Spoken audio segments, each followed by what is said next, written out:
Ecclesia Adulam nace en los peores momentos de la humanidad, inmersos en la desolación sanitaria. Ahora está aquí para edificar tu espíritu. Junto a vosotros, el pastor y maestro David Parra.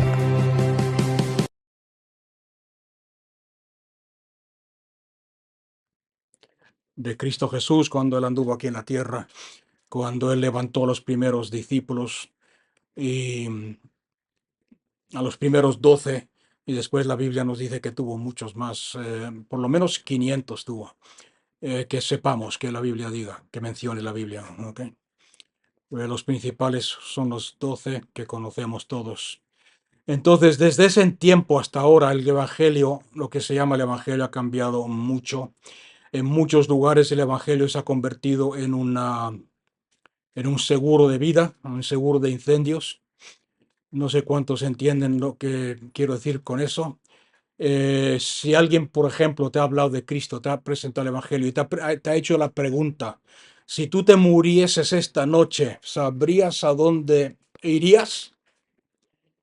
Si tú te murieses hoy, ¿te irías al cielo o al infierno? Eso es el Evangelio de seguro de vida. No es el Evangelio de la de la Biblia, ¿ok? No es el Evangelio de la Biblia, no es el Evangelio que enseñó Cristo Jesús. Es para librarnos del infierno.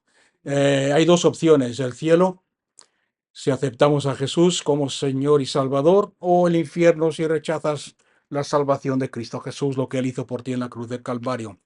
Si tú murieses esta noche, o hoy, por ejemplo, o esta noche, ¿dónde pasaría la eternidad? Eso es el Evangelio aguado, eso es el Evangelio de seguro de incendios, contra incendios, para no arder en el infierno. Entonces decimos, sí, Señor, tú eres mi Señor, sí, acepto el Evangelio porque no quiero pasar la eternidad en el infierno. Sin embargo, no es lo que nos enseña la palabra de Dios. El otro lado de la moneda es el Evangelio que yo llamo el Evangelio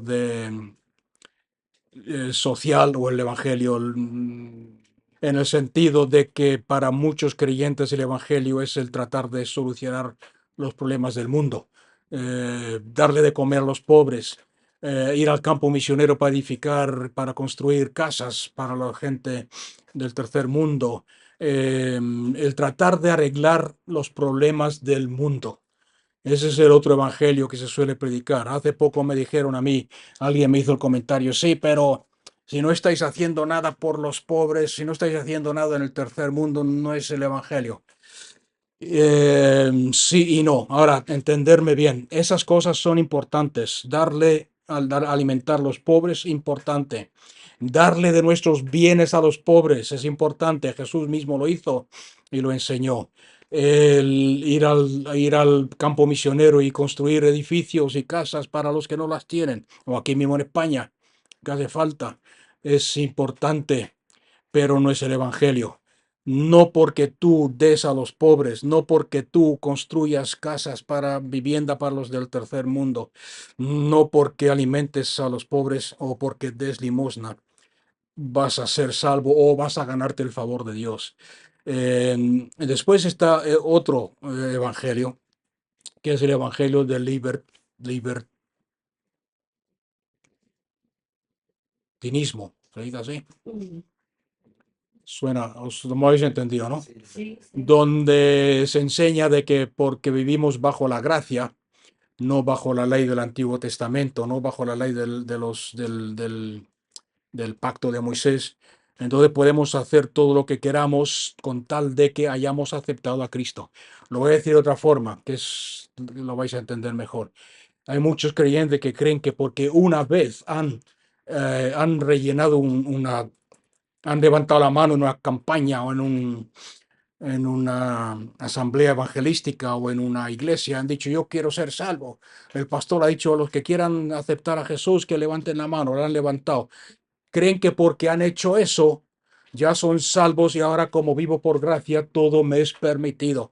Y puedo vivir como yo quiera, puedo pecar, puedo portarme como yo quiera, puedo, eh, con tal de, con tal de cumplir el día domingo, con, con mi iglesia o con tal de no ser tan malo como los demás, voy a ser salvo porque la gracia de Dios me cubre. Esos tres evangelios no son bíblicos, esos tres evangelios no están en la Biblia. Uno de ellos es el evangelio diluido, el otro es el evangelio distorsionado.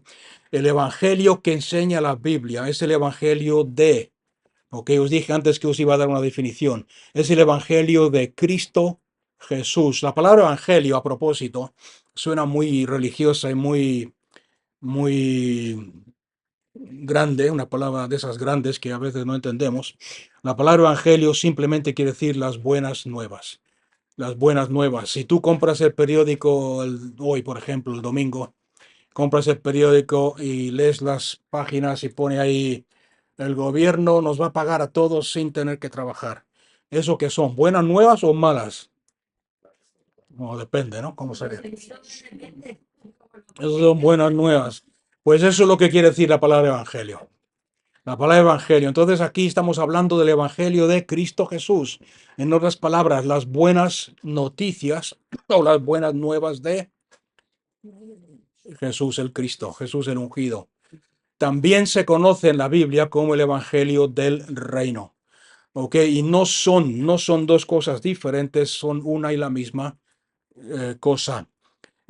Con diferentes nombres. De hecho, podíamos buscar en la Biblia, no tenemos tiempo para hacerlo, pero si buscamos en la Biblia veréis que tiene nombres como el Evangelio de Cristo Jesús, el Evangelio del reino de los cielos, el Evangelio del reino de Dios, el Evangelio tal. Tiene muchos diferentes nombres, pero son todos la misma cosa.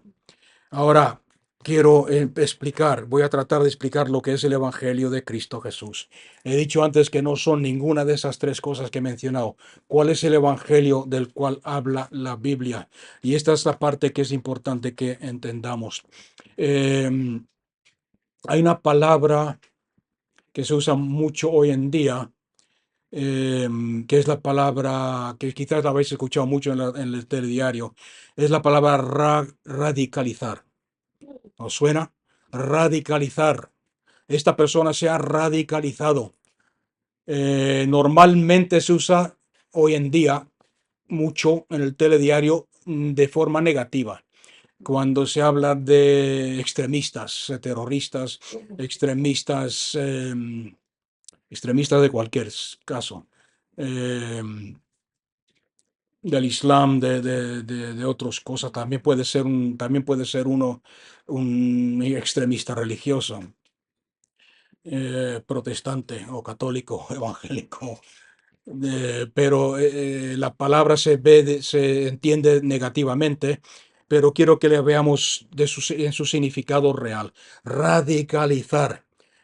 ¿Por qué? Porque el evangelio verdadero, radicalizarse, es alguien que rompe con cualquier alianza que haya tenido o que tenga en su vida para entregarse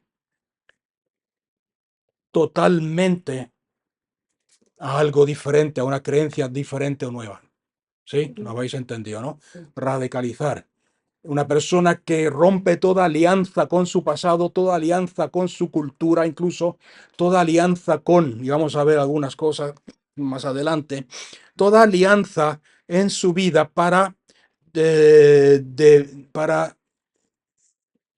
entregarse totalmente a una organización, a una creencia, a un grupo terrorista, como estamos viendo en las noticias últimamente, a una organización de ideología no común.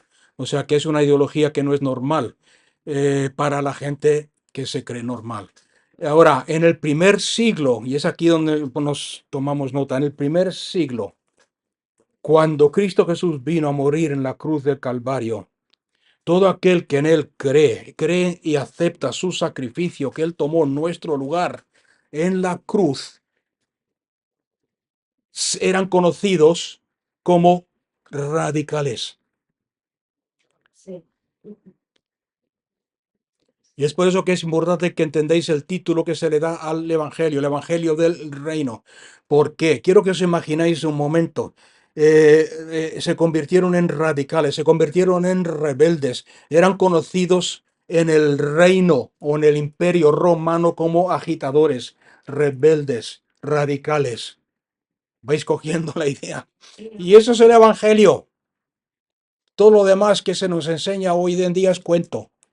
El evangelio verdadero, Cristo Jesús mismo lo dijo, el que no esté dispuesto a tomar su cruz y a seguirme no puede ser mi discípulo. Entonces, imaginarse un momento el primer siglo, el imperio romano, los césares. En esos tiempos era muy popular y muy común muchos de los césares se hacían ellos mismos, se hacían dioses, se llamaban Adonai. No sé si os suena, si habéis leído la Biblia, os sonará ese nombre. Adonai, que quiere decir, es griego, una palabra griega que quiere decir Señor. Muchos de los césares se llamaban Señor, Claudio César. Incluso algunos de ellos, no sé ahora exactamente cuántos, pero por lo menos dos, se hicieron construir imágenes eh, y obligaban a la gente a postrarse ante esas imágenes y dar honor al César, ¿ok? Entonces el César era honrado como el supremo. El imperio romano era honrado como el reino supremo, los conquistadores del mundo, los que gobernaban. Entonces, cuando uno se hacía cristiano, cuando uno aceptaba a Cristo, era tenía que romper con toda sus fidelidad y lealtad a los césares, al imperio romano, y declarar, ya no podía declarar que César era su señor, ya no podía declarar ni decir César es mi señor, César es el gobierno, César es el presidente, y le doy mi alianza y mi lealtad a él. Ahora aceptaba a Cristo Jesús como Señor y Salvador y ahora pasaba a ser leal a Cristo. Ya no podía decir César es mi Señor, porque ahora Jesús era su Señor. No sé si vais entendiendo, y ese era el peligro, ese era el Evangelio. Cuando tú aceptabas el Evangelio de Cristo Jesús, el Evangelio del Reino, tenías que estar dispuesto a pagar con tu vida, porque te convertías en rebelde, te convertías en agitador, te convertías en fanático. En Gálatas 6:14, el apóstol Pablo dice, pero no me suceda a mí mismo, a mí, no me sucede, voy a leer el primero para que entendáis el contexto, porque ni aun los mismos circuncidados aquí en este caso está hablando de aquellos que cumplen la religión, ¿ok? La ley de Moisés. Porque ni aun los mismos circuncidados, los que son fieles y leales a la ley de Moisés, guardan la ley, porque no pueden, pero os quieren hacer a vosotros circuncidarse y que guardéis la ley para jactarse en vuestra carne. Pero, dice, pero no me suceda a mí, sino el jactarme en la cruz de nuestro Señor Jesucristo. Fijarse bien, por medio de la cruz, el mundo ha sido crucificado para mí y yo para el mundo. En otras palabras, lo que está diciendo es, hay muchos por ahí que se jactan de su religión, se jactan de su habilidad de cumplir la ley, se jactan de su esfuerzo por agradar a Dios o a la ley. Sin embargo, yo solamente dice, lejos esté de mí jactarme en mi fuerza, en mi habilidad de ser bueno, en mi habilidad de cumplir la ley. Solamente me jactaré en la cruz de Cristo, de nuestro Señor Jesucristo, por medio de la cual, el momento que yo acepto la cruz, acepto lo que Jesús hizo para mí en la cruz de Calvario, el mundo ha sido crucificado para mí y yo para el mundo. No las palabras, ya no existo para el mundo y el mundo ya no existe para mí. Ya no tiene atracción, ya no me atrae, ya no se enseñorea de mi vida. Ahora la ironía, como estáis viendo en lo que estoy diciendo, la ironía en lo que estamos estudiando hoy es que los radicales de hoy en día, lo que hoy en día llamamos radicales, extremistas, se parecen más al cristianismo original que el cristianismo de hoy. ¿Sí o no? ¿Lo entendéis o no? Y eso es el evangelio del reino. Cuando una persona se entrega a uno de estos, se entrega su devoción, su lealtad a un grupo, sea el que sea, un partido político, a un grupo de estos que se radicalizan, se entregan totalmente, rompen toda fidelidad, incluso con la familia, con sus amigos antiguos, con todo lo que conocían, con su vida antigua, para dedicarse totalmente, dedicar su fidelidad a este grupo. Entonces, con el Evangelio de Cristo, ¿qué significa? Es exactamente lo mismo. Todo aquel que escuchaba el Evangelio de Cristo Jesús o el Evangelio del Reino en el primer siglo, eh, tenían que hacerse radicales, tenían que aceptar a Cristo Jesús totalmente, plenamente, absolutamente, sin volver atrás. El Evangelio de Cristo Jesús requiere una devoción extrema, una alianza extrema, absoluta. No a un evangelio falso, no a una causa falsa, a una causa de este mundo, sino al Señor verdadero del cielo, de la tierra, del universo y de la tierra, de este planeta que es Cristo Jesús. Y eso es el cristianismo, eso es el evangelio del reino.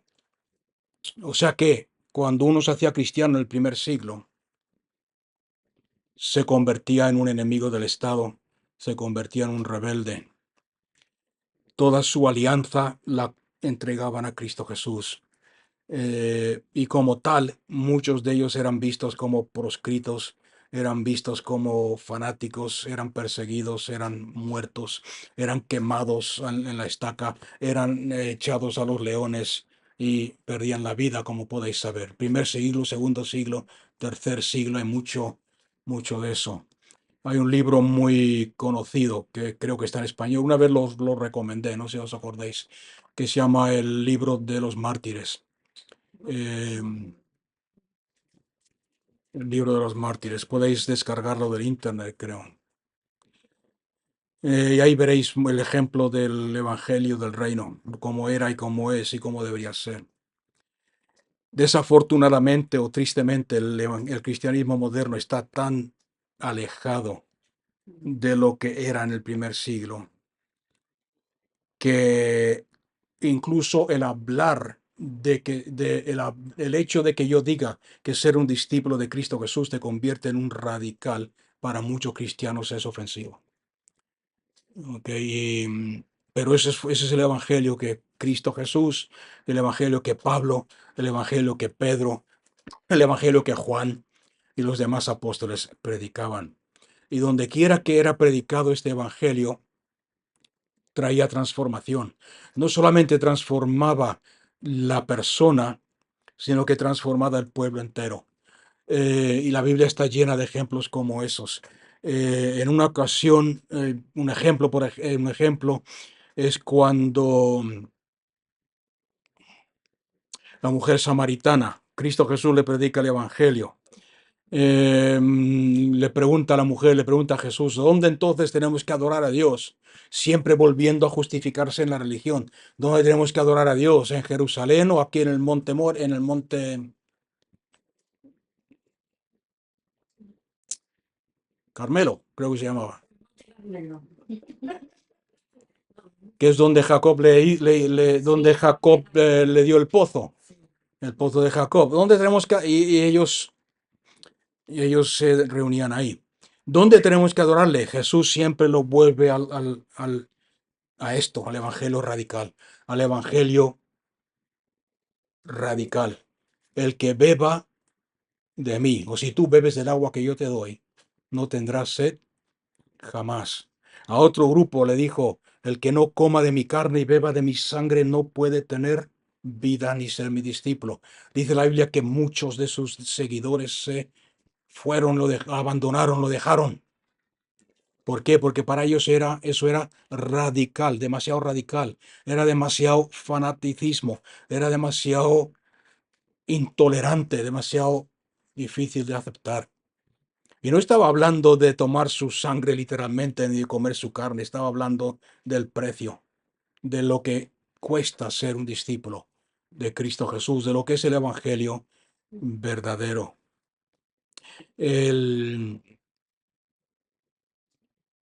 Bueno, hay un montón de ejemplos. Cuando después, más adelante, vemos que Pablo predica echa fuera un demonio de una chica, ¿no? Que iba detrás de ellos todos los días declarando, estos hombres son siervos del Dios Altísimo. No estaba diciendo ninguna mentira. ¿Os habéis dado cuenta cuando leéis ese pasaje? Que estaba diciendo la verdad. Sin embargo, no lo estaba diciendo en el espíritu correcto. Estos son siervos del Dios Altísimo que os predican el camino de la salvación. Cuando Pablo se dio cuenta de lo que estaba sucediendo, echó fuera ese demonio de adivinación. Hubo un gran tumulto en la ciudad. Todo el pueblo se volvió en contra de ellos, pero ellos predicaron el evangelio en la cárcel, o sea, adoraron a Dios en la cárcel, fueron echados a la cárcel. Ahí en la cárcel se pusieron a adorar a Dios.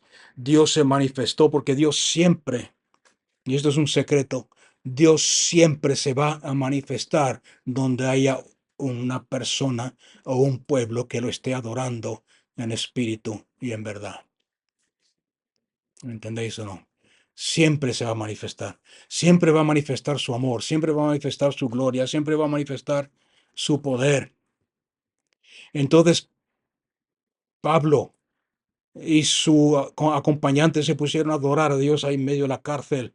La presencia de Dios llenó el lugar, dice, y Dios respondió con un terremoto de tal magnitud que las cadenas se rompieron, se soltaron y todos los presos fueron libres. Y el carcelero quiso matarse, pero Pablo desde dentro de la cárcel le grita, le dice, no te mates porque estamos todos aquí. La razón del por qué querían matarse es porque en esos tiempos, si el carcelero era responsable de los presos, si un preso se escapaba, el carcelero tenía que pagar por ese preso escapado, fugado con su vida. No te mates porque estamos todos aquí. No se ha escapado nadie. Le predicaron el evangelio del reino, el evangelio de Cristo Jesús. Y fijarse bien en qué ambiente estamos hablando. A Pablo y a su acompañante lo echaron preso.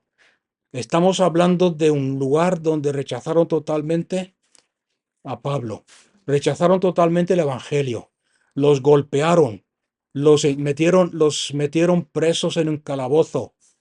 En ese mismo ambiente les hablan de Cristo a este carcelero y el carcelero y toda su familia se convierten, se entregan a Cristo Jesús.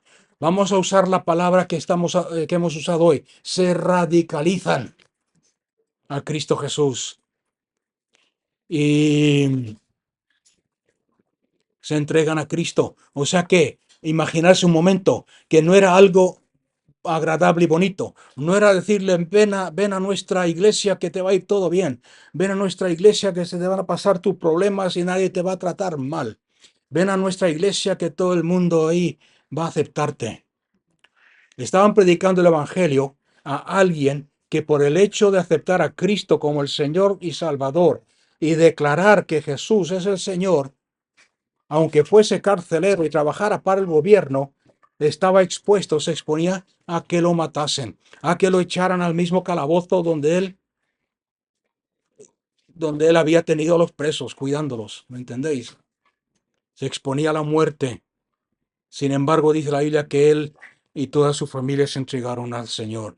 Y así tenemos muchos ejemplos en la Biblia. Casi todos los ejemplos en el Nuevo Testamento son similares.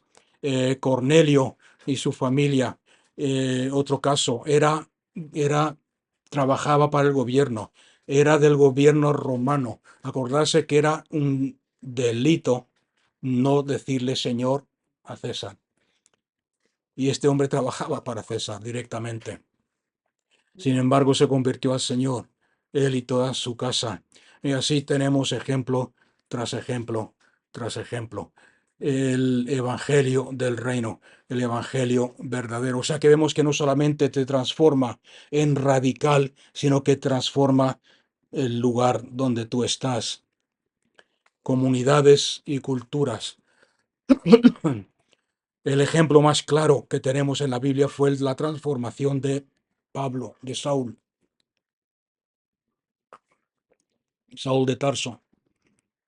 Saúl de Tarso era un religioso, era un fanático, era un líder religioso intolerante, fanático, lleno de odio. ¿Sabéis quién era, no? El que perseguía a la iglesia, a los creyentes. Pidió cartas a a los líderes para ir a Damasco y meter en la cárcel a todos los seguidores de Cristo Jesús que encontrase ahí en la cárcel. Sin embargo, tuvo un encuentro con Cristo Jesús en el camino a Damasco. Tuvo un encuentro con Cristo Jesús.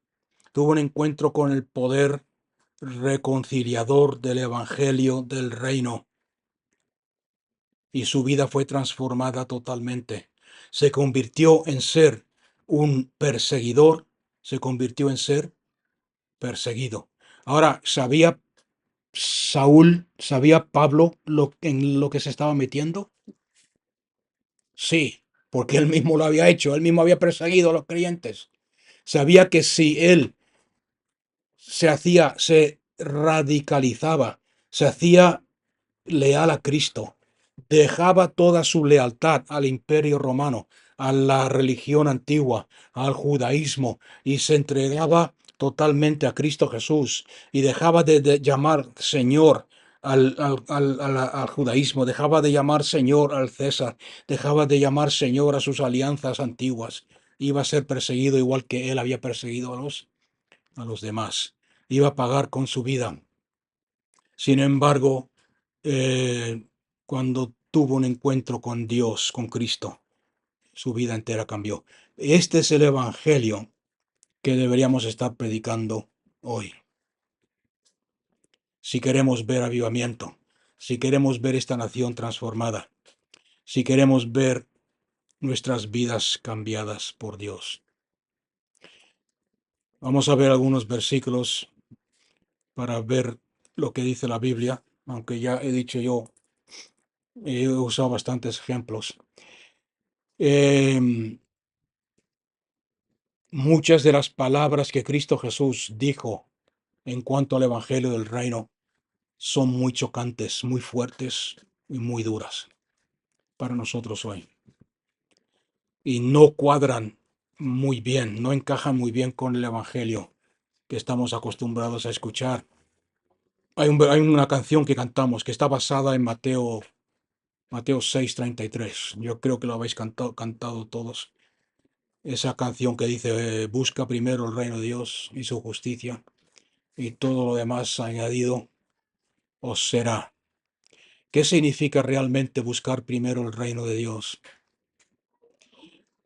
¿Cómo, cómo nos cambiaría a nosotros si buscásemos primero el reino de Dios en nuestra vida? ¿Cómo redefiniría nuestras relaciones? ¿Cómo cambiarían nuestra vida si realmente aceptásemos el Evangelio del Reino? Vamos a ver algunos ejemplos. Mateo 10, si podéis buscarlo si tenéis Biblia, si me ayudáis a leerlos, si no, los leo yo. Mateo 10, versículo 34. No penséis que vine a traer paz a la tierra. Este es el Evangelio del Reino. No penséis que vine a traer paz a la tierra. No vine a traer paz, sino espada, porque vine para poner en disensión al hombre contra su padre, y a su hija, y a la hija contra su madre, y a la nuera contra su suegra, a los enemigos del hombre, y los enemigos del hombre serán los de su propia casa. ¿Cuántos le gusta este evangelio? El que ama a padre o a madre más que a mí, dijo Jesús, no es digno de mí. El que ama a hijo o a hija más que a mí, dice Cristo Jesús, no es digno de mí. Y el que no toma su cruz, ¿para qué sirve la cruz? O para morir en ella. A tus deseos, a tus sueños. El que no toma su cruz y sigue en pos de mí no es digno de mí. El que halló su vida por su propia cuenta la perderá. Mas el que perdió su vida por causa de mí, dice Jesús, la encontrará. Ok, y así hay muchos más. Marcos 3. Nos gusta este evangelio, ¿no? Marcos 3:31. Y llegan su madre y sus hermanos, y quedándose fuera, Jesús estaba dentro de una casa, ¿ok? Como estaba llena de gente, estaba hablando del evangelio del reino, y no podía entrar nadie más, no cabía ni un alfiler. Su madre y sus hermanos estaban buscándole ahí en la puerta. Y quedándose fuera porque no podían entrar, lo enviaron a llamar. Y había una multitud sentada a su alrededor y le dicen, mira, tu madre y tus hermanos te buscan. Están afuera, te buscan. Y respondiendo Jesús les dijo, ¿quién es mi madre y quién son mis hermanos? Y mirando en derredor a los que estaban sentados en torno suyo, les dijo, he aquí, mi madre y mis hermanos. Cualquiera que hace la voluntad de Dios, ese es mi hermano, mi hermana y mi madre. Ahora, aquí en ningún momento Cristo Jesús está rechazando a su madre. Cristo Jesús le está diciendo que sobre la familia, sobre tu lealtad a tu madre, a tus hijos, a tu hermana, a tu hermano, está la lealtad a Dios. Y si no estás dispuesto a cambiar tu lealtad, no eres digno de Cristo. Yo sé que esto suena fuerte, pero si me acuerdo lo explicaré en un momento. Lucas 9:57. Y mientras iban por el camino, iba Jesús y alguna gente que le seguía, iban por el camino, alguien le dijo, Señor, Jesús, te seguiré donde quiera que vayas. Y Jesús le dijo, las zorras tienen guaridas y las aves del cielo nidos, pero el Hijo del Hombre no tiene dónde recostar su cabeza. Y dijo a otro, sígueme. Pero él dijo, Señor, permíteme ir primero a enterrar a mi padre. Le dijo Jesús, deja que los muertos entierren a sus muertos y tú anda y proclama el reino de Dios o el evangelio del reino. Otro le dijo, te seguiré, Señor, pero primero permíteme despedirme de los que están en mi casa. Pero Jesús dijo, ninguno que puso la mano en el arado y mira hacia atrás es apto para el reino de Dios. Ok, Lucas habla mucho de eso, pero yo creo que ha quedado claro. O sea que en primer lugar vemos que el precio radical de aceptar el evangelio del reino requiere un cambio radical en cuanto a las relaciones familiares. ¿Cuáles son? Ok, vuelvo a repetir, no quiere decir que odies a tu madre, odies a tu padre, odies a tu hermano. ¿Cuántas hermanas hay aquí? 3. ¿Os odiáis? No.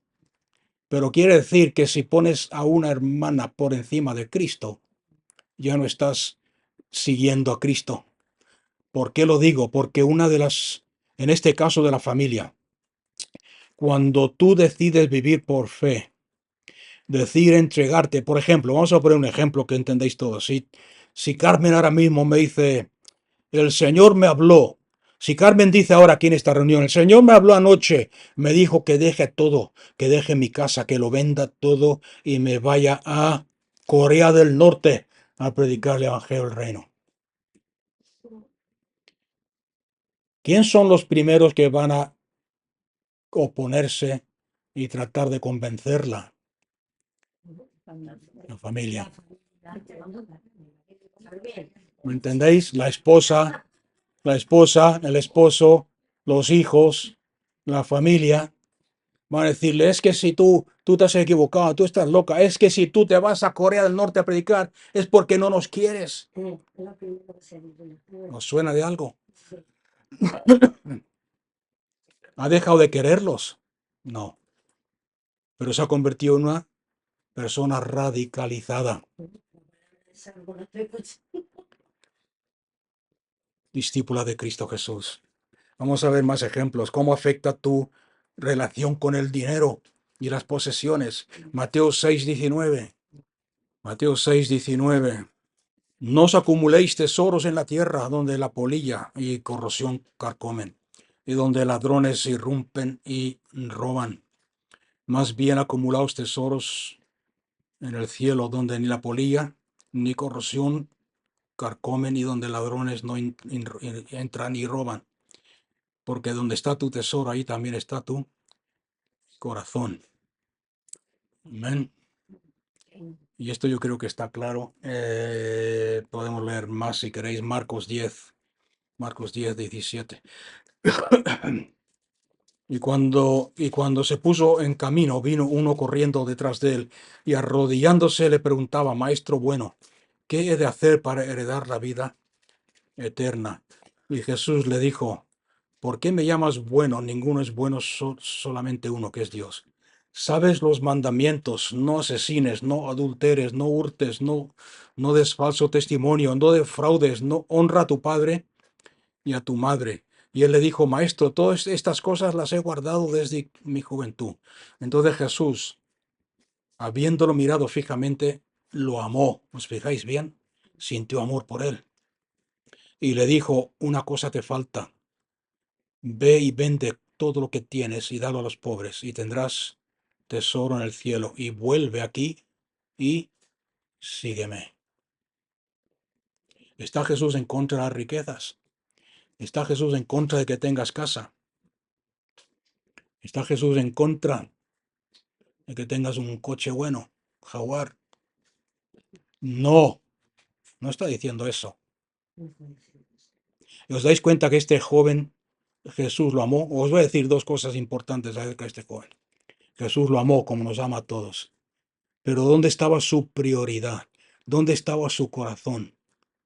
Su corazón y su seguridad estaban puestos en el hecho de haber cumplido todos los mandamientos, haber sido un cristiano ejemplar, haber sido un creyente ejemplar. Todo eso lo he cumplido desde mi juventud.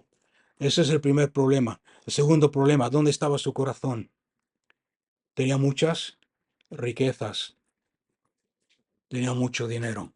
Ahora, el problema no está en tener riqueza, el problema no está en tener una casa, el problema no está en tener un buen coche, el problema está en dónde has puesto tu corazón.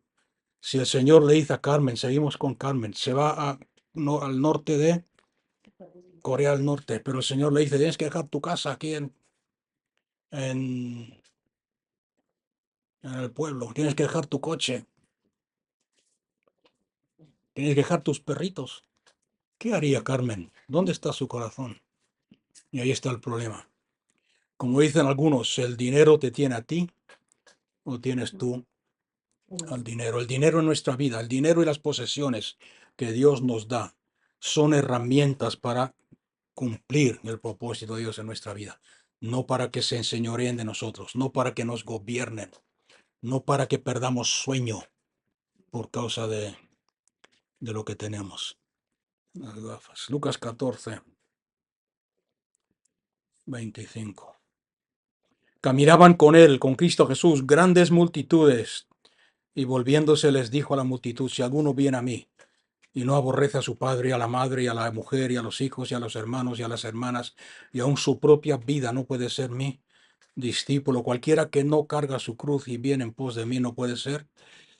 Está bien claro, ¿no? Mi discípulo. ¿Por qué?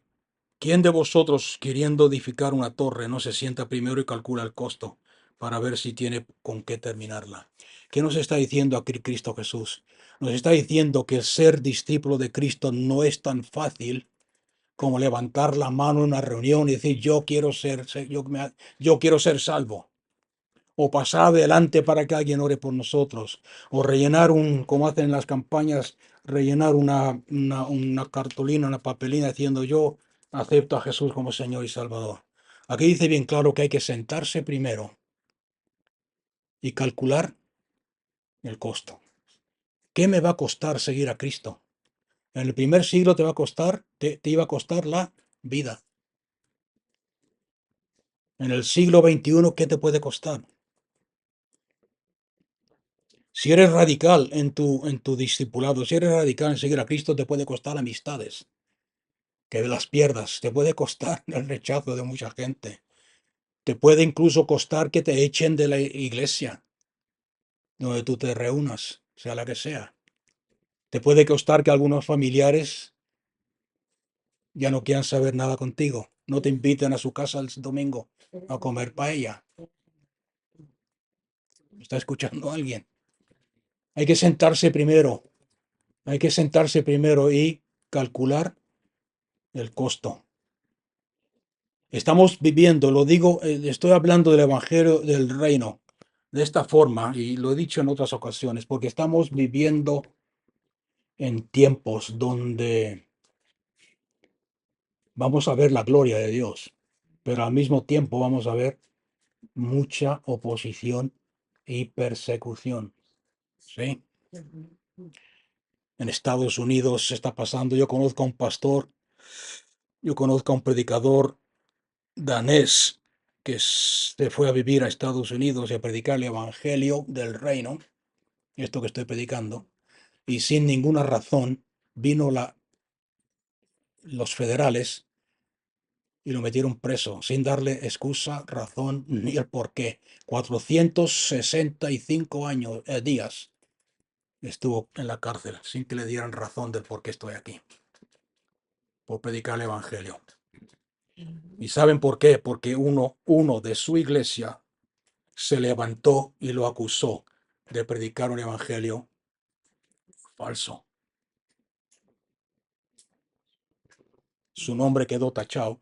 Cuando entró en Estados Unidos, lo primero que hicieron es la cárcel. Y eso se va a ir viendo más y más y más y más y más. Entonces tenemos que sentarnos y calcular el costo. Lo estoy siguiendo para ver qué bendiciones me da Dios. Lo estoy siguiendo para ver si la vida se me va mejor. Estoy siguiendo a Cristo para que todo sea de color de rosa. Estoy siguiendo a Cristo para que solucione mis problemas. O estoy siguiendo a Cristo porque Él es el Señor. Vamos a ver lo que dice Pablo acerca del... Hemos visto lo que dice Jesús. ¿Qué dice Pablo? 1 Corintios 7. Este predicador que digo yo, que estuvo preso, lo conozco. Mi hijo estuvo en Australia, mi hijo estuvo con él ministrando y traduciéndole, lo conoce personalmente. Es un hombre de Dios, casado con 3 hijos, 3 o 4 hijos ya mayores. No, 3 hijos ya mayores y un niño de años pocos, 5, 6, 7 años. Bien, 1 Corintios 7, o sea que no estoy hablando no me estoy inventando historias.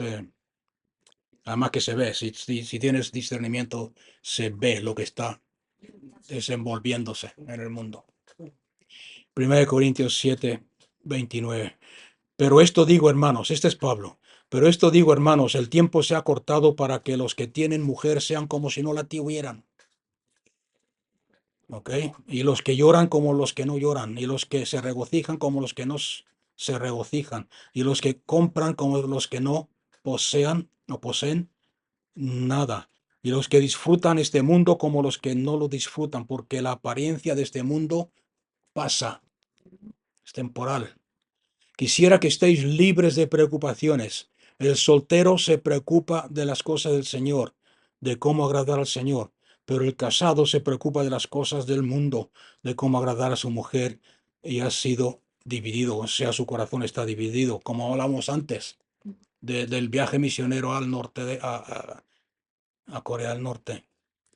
La mujer no casada se preocupa de las cosas del Señor para ser santa tanto en el cuerpo como en el espíritu, pero la que se casó se preocupa de las cosas del mundo, de cómo agradar a su marido. Y esto lo digo para vuestro provecho, no para poneros restricciones, sino para lo conveniente y para que sin distracción sirváis al Señor. Aquí el apóstol Pablo en ningún momento está prohibiendo que se case la gente. No está prohibiéndolo. ¿Qué es lo que pasaba en los tiempos cuando Pablo escribió esta carta a los Corintios? Lo hemos visto antes. Había mucha persecución. Cuando escribió la carta a los tesalonicenses, cuando escribió la carta a los corintios, había mucha persecución. Los creyentes eran perseguidos y eran asesinados en Tesalónica. En Roma, en ese momento todavía no, pero pocos años después empezó también en Roma una persecución muy grande. Estaban siendo perseguidos. Entonces Pablo le está diciendo, si no estáis casados en ese tiempo, yo os aconsejo que no os caséis, porque si te echan preso, te cortan la cabeza, te echan a los leones o te queman, vas a estar preocupado por tú y vas a tener que decidir, ¿doy mi vida por Cristo? ¿Me voy a la cárcel? ¿O niego a Cristo Jesús para proteger a mi mujer y a mi familia? ¿Entendéis? Es por eso que dice esto.